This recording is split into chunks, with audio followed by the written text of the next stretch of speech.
Video like जरूर कर लीजिए और ऐसे वीडियो लगातार फ्री में पाने के लिए चैनल को तुरंत सब्सक्राइब कर लीजिए और बेल आइकन को जरूर टैप कर लीजिए ताकि आगे भी सारे वीडियो आपको मिलते रहे। यूट्यूब में फॉलो करते हैं तो प्लीज ये वाला फ्री टेलीग्राम चैनल जरूर ज्वाइन कर लीजिएगा। सारे नोटिफिकेशन सारे अपडेट यहीं पे आते हैं, ध्यान रखिए।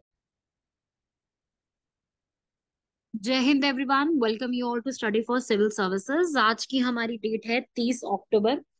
काफी दिन से करंट अफेयर्स जो है उसकी क्लासेस मिसिंग चल रही थी, तो उसके लिए जो है आपका वीकली करंट अफेयर्स में उन सारे टॉपिक्स को कवर करवा दिया जाएगा।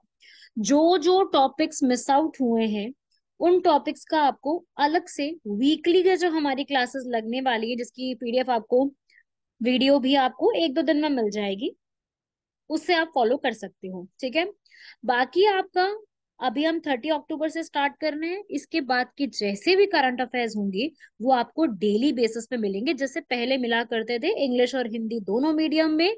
करेक्ट 1 बजे सारा अपलोड हो जाया करेगा। एक हफ्ते का गैप आया था बीच में कुछ पर्सनल रीजंस की वजह से, लेकिन अब जितने भी आपकी क्लासेस होंगी वो डेली बेसिस पे होंगी, और वो डेली बेसिस पे क्लासेस जैसे पहले हुआ करती थी एग्जैक्ट सेम हुआ करेगी। बाकी मैंने आपको इस चीज का आश्वासन भी दे दिया है और बता दिया है कि जो आपका मिस आउट हुआ है, देखो पीडीएफ आपको डेली मिली है, पीडीएफ का कोई इशू नहीं है, पीडीएफ आपको ग्रुप में डेली मिली है। हाँ, वीडियो का थोड़ा सा मेरा कुछ पर्सनल रीजन की वजह से नहीं हो पाया, तो आपको पीडीएफ जो है वो तो मिल गई है, लेकिन जो वीडियो होगी उसकी पूरी एक्सप्लेनेशन और सारे टॉपिक्स के बारे में वो आपको जल्द ही सारा कुछ जो है कहाँ पे मिल जाएगा, वीकली में। मैं वीकली के करंट अफेयर जो अपलोड करूंगी वो थोड़े से लेंदी होंगे, ताकि आपका जो छूटा हुआ एक हफ्ते का वो भी कंप्लीट किया जा सके। क्लियर है भाई सबको यहाँ तक? चलिए अब हम डेली से नोट्स बनाने स्टार्ट करते हैं, डेली करंट अफेयर्स को करने स्टार्ट करते हैं। आज की डेट है हमारी 30 अक्टूबर, और 30 अक्टूबर क्या क्या इंपॉर्टेंट चीजें हो सकती हैं, क्या क्या इसमें फैक्ट्स इंपॉर्टेंट हो सकते हैं, एक एक करके उन चीजों को पढ़ते जाते हैं, और साथ ही साथ ये भी देखते जाते हैं कि क्या क्या हमसे बन सकता है ना, क्वेश्चंस। बाकी देखिए, आप सभी लोग ये वाले नंबर है हमारे, इस पे कॉल करके आप लोग जो है आराम से इंफॉर्मेशन सारी ले सकते हो। साथ ही साथ ये है हमारा टेलीग्राम चैनल। टेलीग्राम चैनल को ज्वाइन करोगे तो जो भी इंपॉर्टेंट अपडेट्स मिलती हैं, जैसे अभी हमने हाल फिलहाल में काफी सारे वीडियोस अपलोड करे हैं सितंबर मंथ से जुड़े हुए, तो सितंबर मंथ के जितने भी इंपॉर्टेंट करंट अफेयर्स हैं, छोटे छोटे से इंपॉर्टेंट जो भी न्यूज है, वो अपलोड कर दी गई है वहां पर, तो आप सब लोग वो भी फॉलो अप कर सकते हो, तो कोई इशू नहीं होगा आप लोगों को, आप लोग उसको भी फॉलो कर सकते हो। ठीक है भाई, तो अपना फॉलो अप करना शुरू कर दो। बाकी देखिए भाई, आज के हमारे इंपॉर्टेंट करंट अफेयर्स में हमारे पास जो आर्टिकल्स हैं वो कुछ इस प्रकार से, ये है इंपॉर्टेंट 5 आर्टिकल्स। अब ये 5 आर्टिकल क्या क्या है उसको देख लेते हैं। सबसे पहला आर्टिकल है एथिक्स कमेटी की मीट।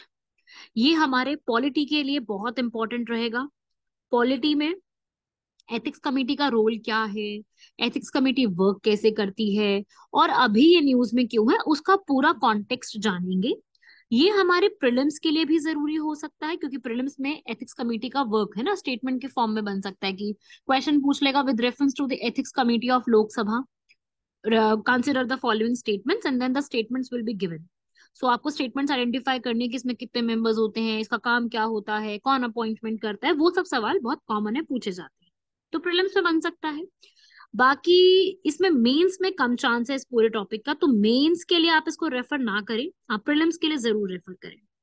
बाकी अभी अबॉर्शन के ऊपर मैंने आपको पिछली क्लासेस में भी बताया था कि अबॉर्शन काफी एक हॉट टॉपिक बना हुआ है। सो सुप्रीम कोर्ट ने अभी उसमें हाल फिलहाल में एक वर्डिक्ट को जारी किया है। कुछ ना कुछ न्यूज में चल रहा है अबॉर्शन रिलेटेड। हमने पहले भी पढ़ा था अबॉर्शन के केस के बारे में, तो अभी फिर इसके बारे में इसकी रीसेंट अपडेट, मैंने कहा था आपको कि मैं आपको इसमें अपडेट जो है वो देती रहूंगी, तो यहाँ पर वो अपडेट पढ़ेंगे।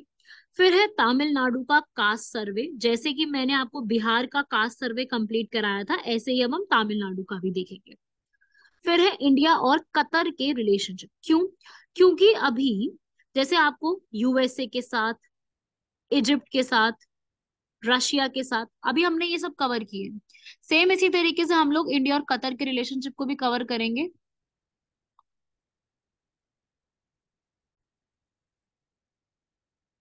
सो इंडिया और कतर के क्या रिलेशनशिप हो गए, बिकॉज यूएसए, इजिप्ट और रशिया के हम लोगों ने पढ़ लिए, अब कतर के साथ भी पढ़ना है।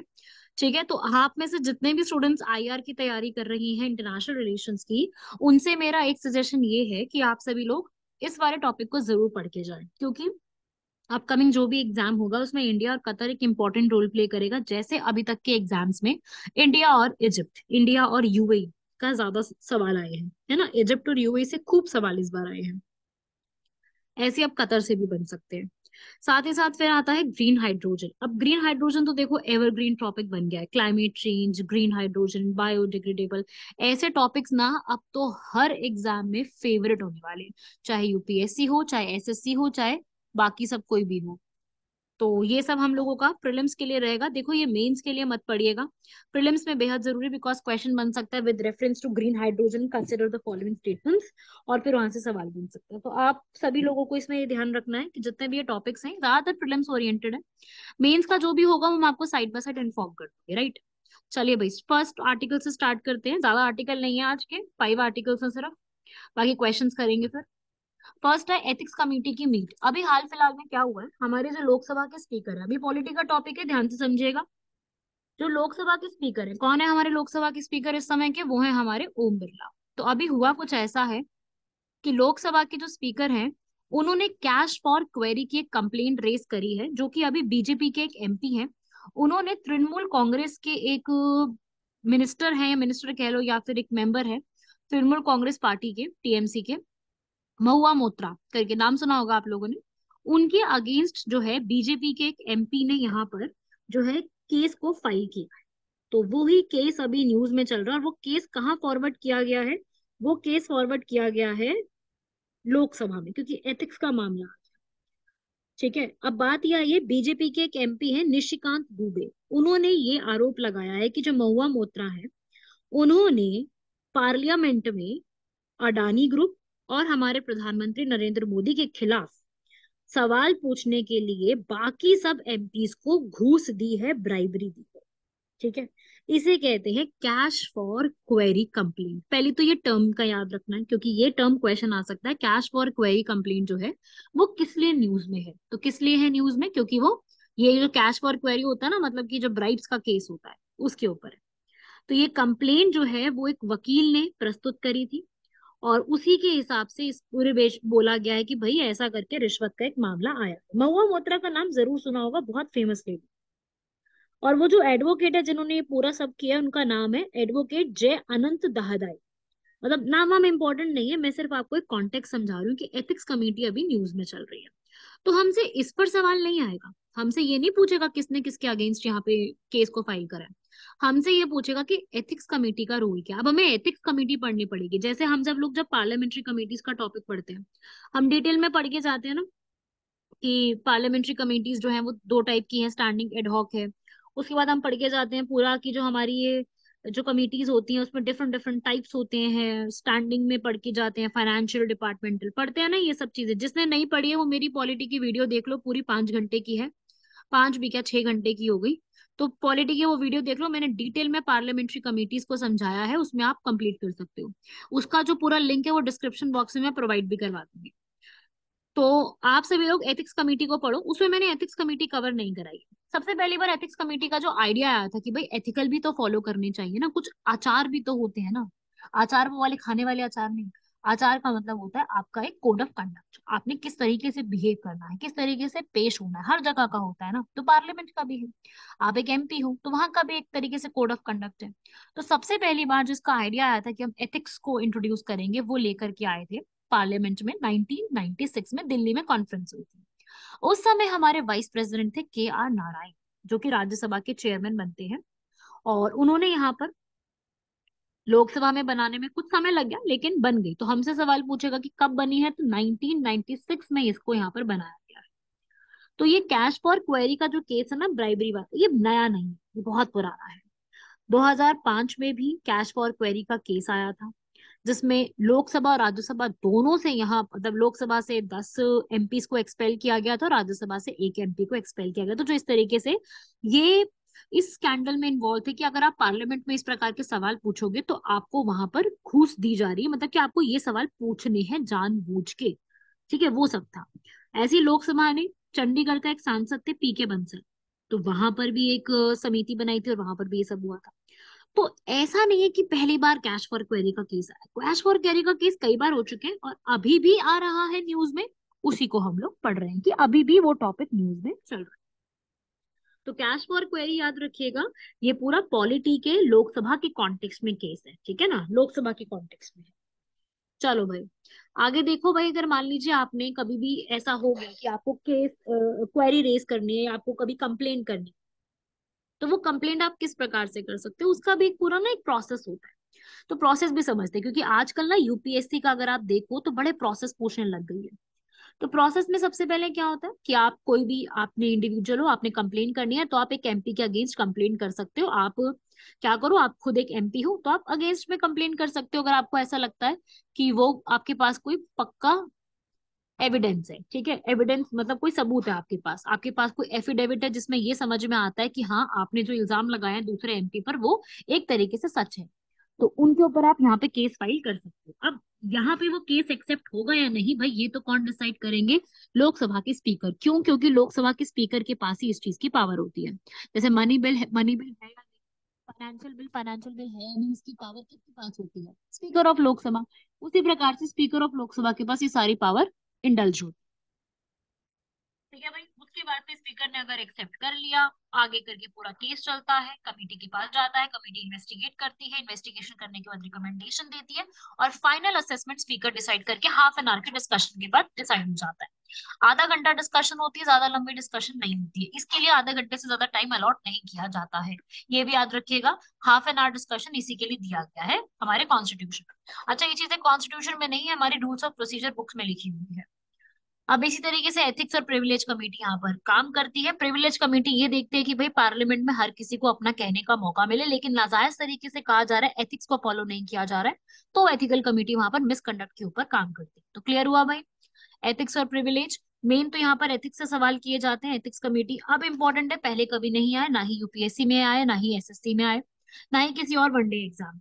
लेकिन अब there is a high chance कि इससे क्वेश्चन बन सकता है, क्योंकि अभी काफी ज्यादा न्यूज में है। 2005 में लास्ट न्यूज में थी, अब जाके न्यूज में आई है, तो देखो अब तो चांस है। और यूपीएससी ऐसे क्वेश्चन पूछने का मौका बिल्कुल नहीं छोड़ती है जिसमें इस तरीके की चीजें इन्वॉल्व होती है। चलिए भाई, सेकंड आर्टिकल पे बढ़ते हैं। इसको मैंने कई बार डिस्कस किया है, सुप्रीम कोर्ट ने एबॉर्शन के ऊपर यहाँ पर कई बार डिस्कशन मैंने आपको करवा दिया कि एबॉर्शन का भारत में पूरा क्या प्रोसेस है, वो मैंने बता दिया था। बताया था मैंने आपको कि इंडिया में जो अबॉर्शन करना अलाउड है वो 20 वीक्स तक है।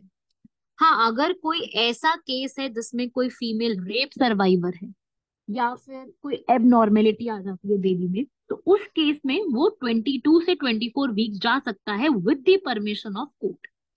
तो अभी क्या हुआ है, अभी एक 26 हफ्तों की एक प्रेग्नेंट यहाँ पर महिला है, शादीशुदा है, 2 बच्चे उनके ऑलरेडी हैं।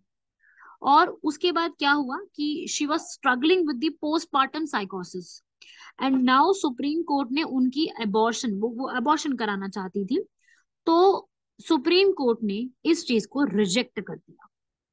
ठीक है, अब इंडिया के अंदर मैंने आपको बताएं अबॉर्शन के लॉस किस तरीके से काम करते हैं। इवन इन आर्टिकल 21 ये साफ साफ लिखा हुआ है, हमारे कॉन्स्टिट्यूशन का फंडामेंटल राइट है, right of a women to make reproductive choices. ये फीमेल की पूरा अधिकार है, she wants to keep the baby, she doesn't want to keep the baby. उसी तरीके से यहाँ पर जो एक पूरा एक लॉज है, ये हमारा आईपीसी में भी लिखा हुआ है। कॉन्स्टिट्यूशन अलग है, आईपीसी अलग है, डिफरेंस मैंने बहुत बार वीडियोस में बताया है। आईपीसी हमारी लॉ बुक है, जिसको आप लोगों ने नहीं पढ़ना अनटिल और अनलेस आप लॉ स्टूडेंट हो। आप लॉ स्टूडेंट हो तो आप आईपीसी, सीआरपीसी, सीपीसी सब कुछ पढ़ के जाओगे। लेकिन अगर आप वनडे एग्जाम की तैयारी करो जिसमें लॉ का कोई लेना देना नहीं है, यूपीएससी, एसएससी, बीपीएससी, यूपीपीसीएस, अगर इनकी तैयारी कर रहे हो तो आपको सिर्फ कॉन्स्टिट्यूशन पढ़ना है, आईपीसी को आपने नहीं पढ़ना। आईपीसी के सिर्फ वो टॉपिक पढ़ने जो कभी कभी पूछ लिए जाते हैं, छोटे मोटे चीजें। ठीक है, जैसे कोई क्रिमिनल के ऊपर कभी पूछ लेते हैं, कोई पुलिस कस्टडी, जुडिशियल कस्टडी, ऐसे टॉपिक्स को। तो आईपीसी में भी यहाँ पर हमारे सेक्शन 312 में साफ साफ लिखा हुआ है कि मिस कैरेज हो जाएगा, बिल्कुल मिस कैरेज के केस में फीमेल को पूरा एक सपोर्ट दिया जाएगा। और मिस कैरेज में अगर कोई इंटेंशनली किया जाता है किसी फीमेल का, तो उस पर्सन के अगेंस्ट पेनल्टी, फाइन, उसको जेल भेजना, ये सब भी चीजें की जाएंगी। और ये सब कुछ जो पूरा एक मिसकैरेज का पूरा प्रोसेस होगा, है नहीं है, किस तरीके से क्या हुआ है, वो एक मेडिकल प्रोफेशनल ही, सिर्फ लाइसेंस्ड मेडिकल प्रोफेशनल ही बता सकता है। बाकी मेडिकल टर्मिनेशन एक्ट भी इसी के लिए बना हुआ है 1971 का, 2021 का, जिसमें 24 वीक्स तक है। और मैंने आपको बताया ही था पहले, पहले जो है वो 20 हफ्ते था, 20 से 24 किया गया in case of rape survivor. अभी यहाँ पर क्या बोल दिया गया है कि अभी 26 हफ्तों वाली जो है ना, उसको यहाँ पर रिजेक्ट कर दिया। अब आप सोचेंगे तो वुमेन का राइट यहाँ पे छीन लिया गया, क्योंकि वुमेन के पास राइट है टू मेक रिप्रोडक्टिव चॉइसेस। लेकिन यहाँ पर सुप्रीम कोर्ट का कहना है जो अनबॉर्न चाइल्ड है ना, वो 26 हफ्तों का हो चुका है। तो यहाँ पर अनबॉर्न चाइल्ड के भी तो राइट है, तो जो बच्चा जिसका अभी जन्म ही नहीं हुआ है उसके अधिकारों का यहाँ पे हनन हो रहा है, उस पर वो भारी नहीं पड़ना चाहिए। ऐसा नहीं कि एक फीमेल को अधिकार है तो वो इस तरीके की चीजें करेगी। ठीक है, तो इस तरीके से ये पूरा है। यहाँ पर अनबॉर्न चाइल्ड के भी अधिकारों को यहाँ पर सुनिश्चित किया गया है। तो ये फीटस के राइट हैं, प्रेग्नेंट वुमेन के भी राइट हैं और फीटस के भी राइट हैं। तो ये एक पूरा आर्टिकल है, इसको भी याद रखिएगा। अच्छे से अप्रोच फॉलो किया जाना, साथ ही साथ यौन शिक्षा, कॉन्ट्रासेप्टिव का यूज करना, हिंसा को रोकना, देखभाल वगैरह, वो सारी चीजें यहाँ पे की जाती हैं ताकि रोका जा सके। चलिए भैया आगे बढ़ते हैं। अगला, अभी जैसे बिहार में एक बहुत बड़ा कास्ट का सर्वे हुआ है, उसी प्रकार से तमिलनाडु में भी वो चीज काफी बढ़ गई है कि हमें कास्ट का एक सर्वे करना होगा, 50% रिजर्वेशन की लिमिट हमें उसमें भी चाहिए। तो क्या कभी ऐसा हुआ है कि तमिलनाडु में भी कोई कास्ट का सर्वे हुआ हो? तो देखो, जनवरी 1980 में ऐसा हुआ था कि ओबीसीज ने काफी ज्यादा मांग उठाई थी कि हमारी रिजर्वेशन 31% से 50%, जिसमें 68% रिजर्वेशन हुई थी, 18% और इस तरीके से रिजर्व करके किया गया था। तो तमिलनाडु की हिस्ट्री इसके अंदर कुछ इसी टाइप की रही है। कमिटी भी बनाई गई थी।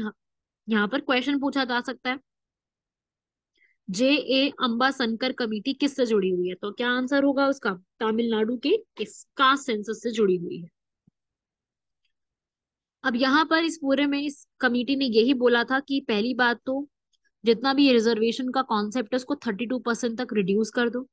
दूसरा चीज, यहाँ पर हमारे कॉन्स्टिट्यूशन में तो लिखा ही है रिजर्वेशन के बारे में, उसके ऊपर उन्होंने कुछ नहीं बोला। उन्होंने ये बोला है कि कभी भी यहाँ पर जितने भी ये पूरी तैयारी की जाती है लिस्ट बनाने की 7 शेड्यूल वाली, उसमें हमें प्रॉपरली एक लिस्ट को तैयार करना होगा, गवर्नमेंट के डिसीजन को रिस्पेक्ट करना होगा। यहाँ पे आर्टिकल 15 और 16 यहाँ पे एग्जिस्ट करते हैं। 15 को हमने कई बार डिस्कस किया है, हमारा फंडामेंटल राइट है, जिसमें ये कहा जाता है कि किसी से भी यहाँ पर religion, caste, sex, place of birth, race के बेस पर डिस्क्रिमिनेशन अलाउ नहीं होगा। आर्टिकल 15 यही है, इसके अंदर साफ साफ लिखा है ओनली इनके ऊपर, बाकी ऊपर कर सकते हो भेदभाव, है ना, केवल इन पे नहीं कर सकते। वैसे आर्टिकल 16 कहता है कि आपको पब्लिक एम्प्लॉयमेंट मिलनी चाहिए। तो ये बेसिकली क्या है, ये अनटचेबिलिटी और कास्ट की प्रिवेंशन ही है ना, रिजर्वेशन की तो बात कर रहा है इसके अंदर। फिर हमारी मंडल कमीशन आई, मैंने कई बार बताया हुआ मंडल कमीशन के बारे में। बीपी मंडल इसके हेड किए थे, बीपी मंडल पहले गवर्नर भी रह चुके हैं। तो इन्होंने भी अपनी रिपोर्ट पेश करी। इन्होंने यहाँ पर बोला कि भाई जो ये ओबीसी हैं उनको रिजर्वेशन देनी पड़ेगी।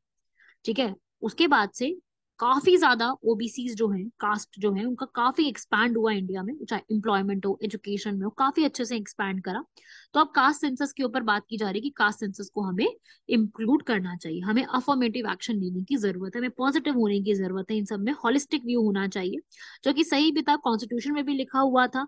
लेकिन कई लोगों को यहाँ पर इसके ऊपर डर भी है, लेकिन वो डर जो है यहाँ पर वो यही कहता है कि डेफिनेशन और कास्ट की कॉम्प्लेक्सिटी बढ़ जाएगी। कई लोग अपना डेटा रिवील नहीं करना चाहते, कई लोग कास्ट में भी सब कास्ट में रहते हैं, वो अपना डेटा रिवील नहीं करते, वो कहते हैं कि भाई, मतलब कई लोग अपना पहचान छुपाने की कोशिश करते हैं, कई लोग यहाँ पर झूठ बोल देते हैं।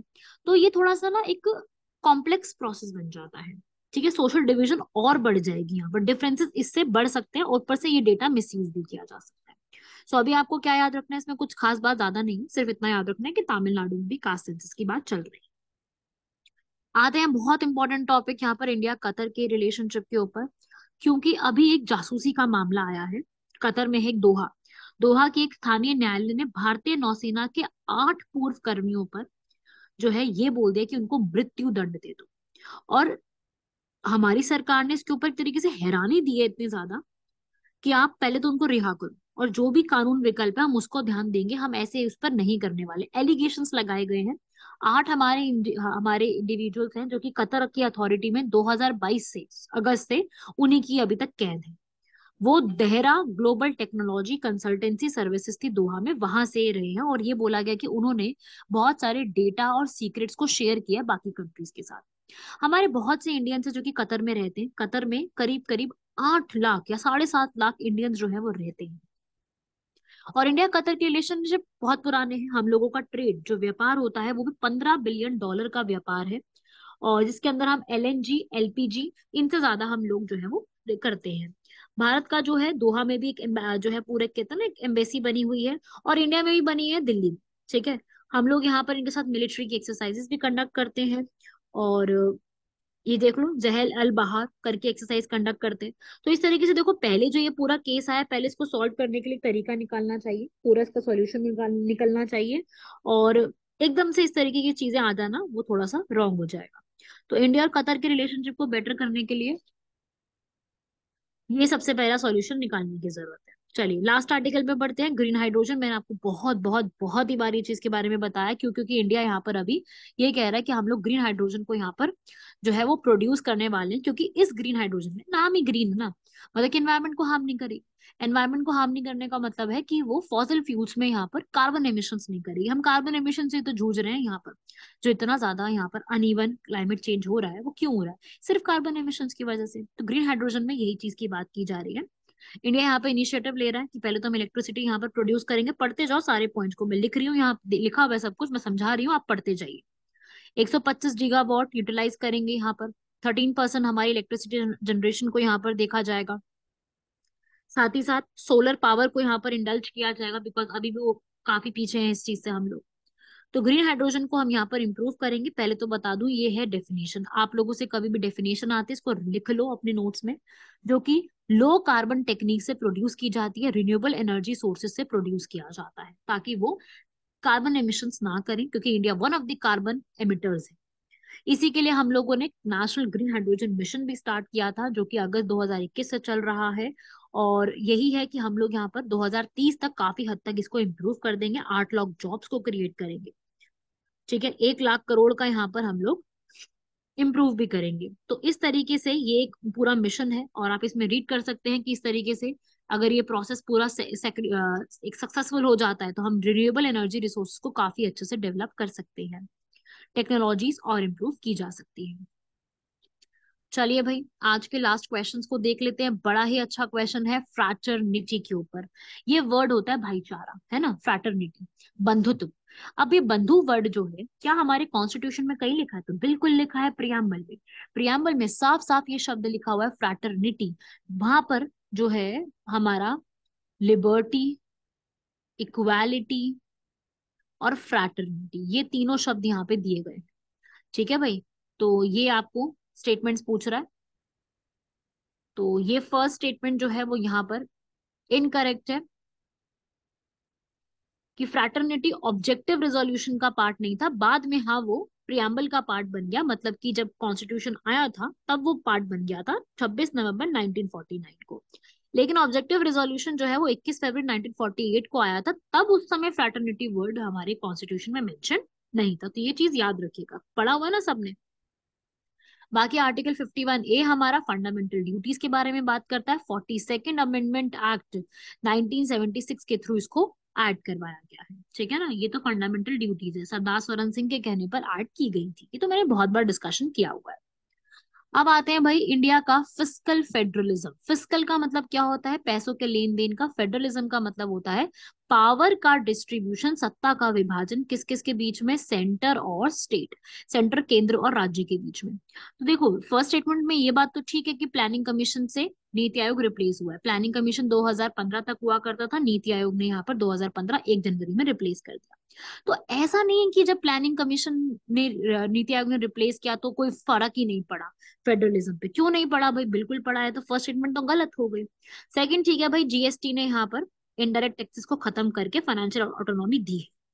तीसरा, यहाँ पर गवर्नमेंट ऑफ इंडिया एक्ट ने 1935 से हमने काफी कुछ चीजें ली हैं, लेकिन सब्सिडिटरी प्रिंसिपल हमारा नहीं था, सहायक सिद्धांत, ये ठीक लिखा है। ठीक है भाई, तो ये थे हमारे आज के क्वेश्चंस। इसको आप रीड कर लो अच्छे से, ये रहे आपके क्वेश्चंस, बढ़िया बढ़िया तरीके से रीड कर लो इन क्वेश्चंस को। बाकी इनको प्रैक्टिस करना। ये है आज का लास्ट हमारा मेंस का क्वेश्चन कि भाई डोकलाम का हमारा क्या क्राइसिस चल रहा है। इंडिया ने डोकलाम में भूटान का साथ दिया है, दिया या नहीं दिया? तो डोकलाम में इंडिया का क्या जो है वो इस तरीके से रहा है कि हम लोगों ने भूटान का साथ दिया, तो हमारे और चाइना के रिलेशन कैसे इम्पैक्ट पड़े? क्योंकि डोकलाम पे दोनों क्लेम कर रहे थे, भूटान भी और चाइना भी, लेकिन हमें पता है कि वो भूटान का पार्ट है। तो उस तरीके से इंडिया और चाइना के रिलेशन पर उसमें क्या इम्पैक्ट पड़ेगा, इसके बारे में इस पूरे आर्टिकल को कवर कीजिएगा। बाकी मिलते हैं आप सभी लोगों से नेक्स्ट लेक्चर में। तब तक के लिए धन्यवाद, शुक्रिया, जय हिंद।